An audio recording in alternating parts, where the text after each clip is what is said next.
اعوذ باللہ من الشیطان الرجیم۔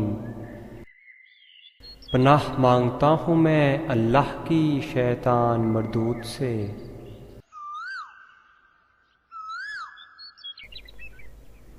بسم اللہ الرحمن الرحیم۔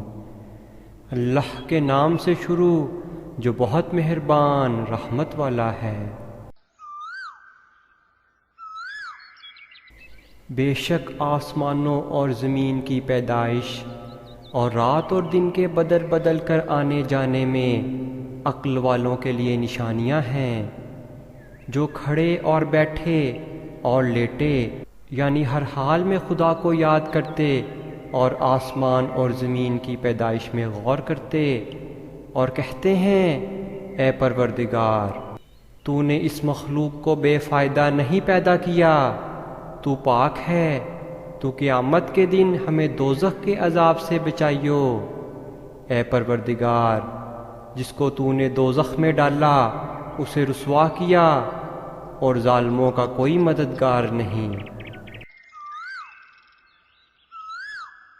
مالک، ہم نے ایک پکارنے والے کو سنا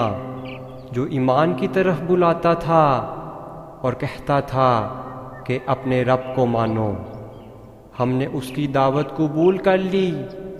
پس اے ہمارے آقا، جو قصور ہم سے ہوئے ہیں ان سے درگزر فرما،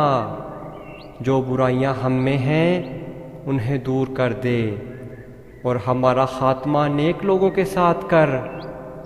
خداوند، جو وعدے تو نے اپنے رسولوں کے ذریعے سے کیے ہیں ان کو ہمارے ساتھ پورا کر،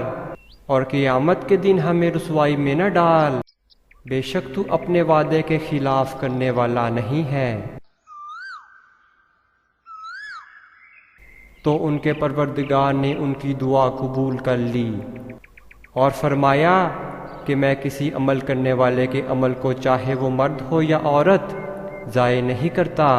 تم ایک دوسرے کی جنس ہو، تو جو لوگ میرے لیے وطن چھوڑ گئے اور اپنے گھروں سے نکالے گئے اور ستائے گئے اور لڑے اور قتل کیے گئے، میں ان کے گناہ دور کر دوں گا اور ان کو بہشتوں میں داخل کر لوں گا جن کے نیچے نہریں بہہ رہی ہیں۔ یہ خدا کے ہاں سے بدلہ ہے اور خدا کے ہاں اچھا بدلہ ہے۔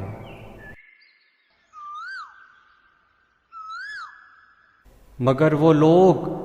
جنہوں نے تقوی اختیار کیا، یعنی واجبات ادا کرتے اور حرام کاموں سے بچتے رہے، ان کے لیے ایسے بہشت ہیں جن کے نیچے نہریں جاری ہیں، وہ ان میں ہمیشہ رہیں گے۔ یہ اللہ کی طرف سے ان کی مہمان نوازی ہوگی، اور جو کچھ اس کے پاس ہے وہ نیکوکاروں کے لیے بہت اچھا ہے۔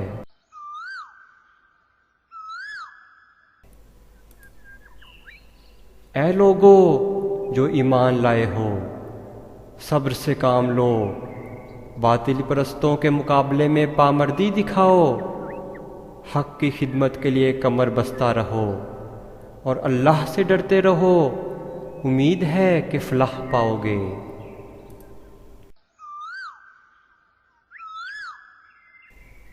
اے انسانوں، اپنے اس پروردگار سے ڈرو جس نے تمہیں ایک متنفس سے پیدا کیا اور اس کا جوڑا بھی اسی سے یعنی اس کی جنس سے پیدا کیا، اور پھر انہی دونوں سے بہت سے مردوں اور عورتوں کو پھیلا دیا۔ اللہ سے ڈرو جس کا واسطہ دے کر ایک دوسرے سے سوال کرتے ہو،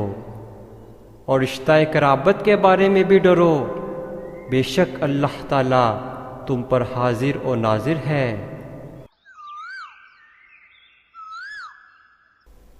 اور یتیموں کے مال ان کے سپرد کر دو، اور پاک مال کے بدلے ناپاک مال حاصل نہ کرو،